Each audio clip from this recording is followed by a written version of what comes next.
नंदिनी बहुत ही समझदार औरत थी जो हमेशा अपने परिवार को अच्छी बातें सिखाया करती। लेकिन आज वो और दिन से भी ज्यादा खुश थी, और खुश होती भी क्यों ना।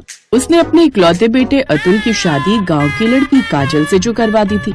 अब काजल शादी करके शहर अपने ससुराल आ जाती है और अपना बड़ा सा मॉडर्न घर देखकर खुश हो जाती है। हाय दैया, इतना बड़ा घर! ये घर कम गांव के किसी जमींदार की हवेली ज्यादा लग रही है। अब ये घर है या हवेली या फिर कोई मंदिर, ये तेरा ही है बहू। अब तुझे ही इस घर को और इस घर वालों को संभालना है। आजा, अब अपने शुभ कदमों के साथ घर में प्रवेश कर।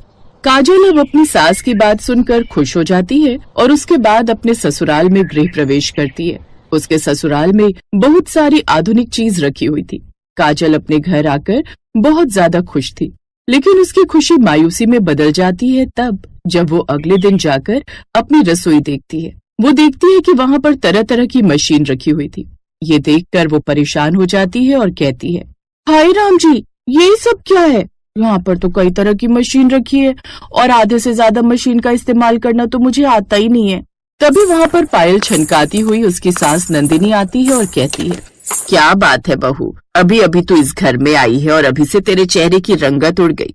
कोई तुझे देखेगा तो कहेगा कि तेरी सास और तेरे ससुराल वाले तुझे परेशान करते हैं। अब बता, इतनी उदास क्यों है? आप ही बताइए ना माँ जी, मैं क्या करूँ? यहाँ पर कितनी सारी मशीन रखी हुई है, हर काम को करने के लिए अलग मशीन है और मैं गांव से आई हूँ, मुझे ये सब इस्तेमाल करने ही नहीं आते, फिर मैं क्या करूँ? काजल बहू, मुझे चाय पीने की आदत है। सबसे पहले तो तू मुझे चाय पिला दे, और दूसरी बात, अभी सुबह के 7 बजे है। हमारे घर वाले 10 बजे नाश्ता करते हैं। 3 घंटे में अपने हिसाब से इस रसोई को सजा दे, क्योंकि अब तो ये रसोई तुझे ही संभालनी है। तुझे जैसे इस रसोई को बनाना है तू बना सकती है।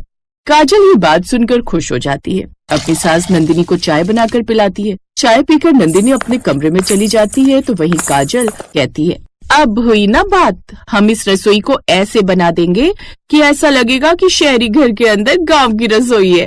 काजल ये बोलकर बाहर से मिट्टी उठाकर लाती है और उसके बाद रसोई के अंदर ही एक मिट्टी का चूल्हा बनाकर तैयार कर देती है।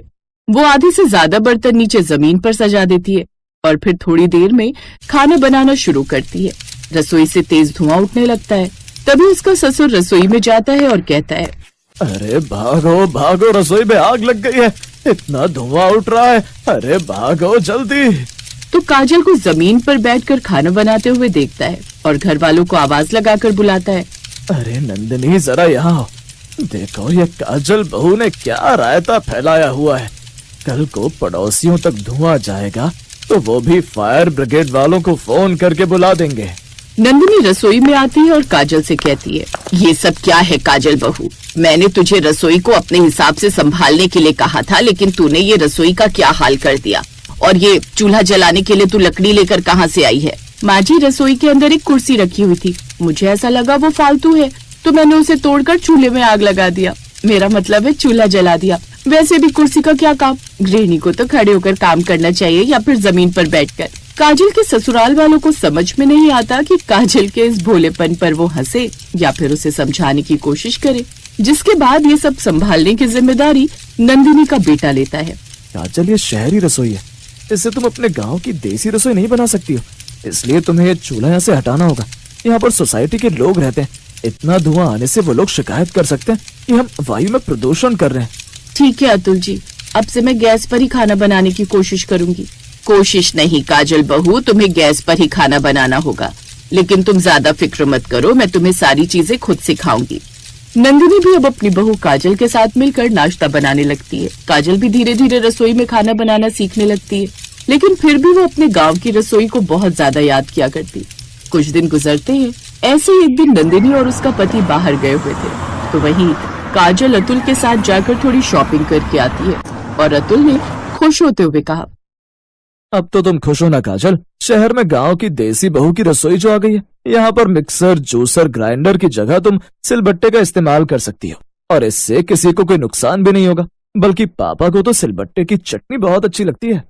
हाँ अतुल जी, हम दोनों ने मिलकर सही फैसला किया है। अब से मैं अपने देसी जुगाड़ का इस्तेमाल वहाँ करूंगी जहाँ पर किसी को कोई दिक्कत ना हो। जैसे मुझे मिट्टी के तवे पर रोटी बनाना अच्छा लगता है, तो मैं लोहे के तवे की जगह मिट्टी का तवा खरीद कर ले आई हूँ। अब काजल और अतुल ने मिलकर समझदारी से रसोई की कुछ चीजों के अंदर परिवर्तन कर दिया था, जिससे किसी को परेशानी भी ना हो और काजल भी अपनी रसोई में अपना जैसा महसूस कर सके। जब ये सब कुछ नंदिनी ने घर आकर देखा तो उसकी तारीफ करने लगी। माँ जी, अब आपको इस रसोई में हुए थोड़े बहुत बदलाव से कोई परेशानी तो नहीं है ना? अगर आपको कोई भी परेशानी हो तो आप हमें बता सकती हैं। आप हमारी सास नहीं, हमारी माँ जैसी हैं। नहीं बहू, मुझे अब कोई परेशानी नहीं है। बल्कि बहू, तूने तो मेरा दिल जीत लिया है। तू बहुत समझदार है। तूने इस रसोई को आधुनिक और देसी दोनों तरह की रसोई में परिवर्तित करके रख दिया है। अब मुझे ऐसा लग रहा है जैसे मैंने शहर के अंदर एक छोटा सा गांव का घर बसाया हुआ है। बहुत अच्छा किया तुम। हाँ काजल बेटा, मेरा आशीर्वाद अब हमेशा तुम्हारे साथ है। मुझे तो सिलबट्टे वाली चटनी बहुत पसंद है, लेकिन तुम्हारी सास को वो बनाने में बहुत आलस आता है। अब तो मैं तुमसे रोज सिलबट्टे पर चटनी पिसवाया करूंगा और कोई बहाना नहीं चलेगा, ठीक है ना? आप बिल्कुल भी फिक्र मत कीजिए ससुर जी। मैंने अपनी मिट्टी का चूल्हा उठाकर छत पर रख दिया है। हम कभी कभी छत पर बैठकर भी देसी खाना बना सकते हैं। उससे किसी को धुआं भी नहीं जाएगा और परेशानी भी नहीं होगी। वैसे भी जब लोग डिजायर करते हैं तभी तो धुआं होता है। अरे पागल लड़की, वो बोनफायर होता है, डिजायर नहीं। वैसे हाँ, तुम ठीक कह रही हो। कभी कभी हमारा सारा परिवार साथ में बैठकर छत पर खाना बना और खा सकता है। इससे किसी को परेशानी भी नहीं होगी और हमें ऐसा लगेगा कि जैसे हम छत पर पिकनिक मनाने के लिए आए हैं। जी आप समझ गए ना, ऐसा ही समझदार पति चाहिए था हमको। काजल की इस भोली सी बात को सुनकर उसके ससुराल वाले जोर जोर से हंसने लगते हैं और इस तरह गांव की देसी बहू अपनी देसी रसोई में छोटे छोटे बदलाव करती रहती है और अपने शहरी ससुराल में एडजस्ट करके खुशी खुशी रहने लगती है।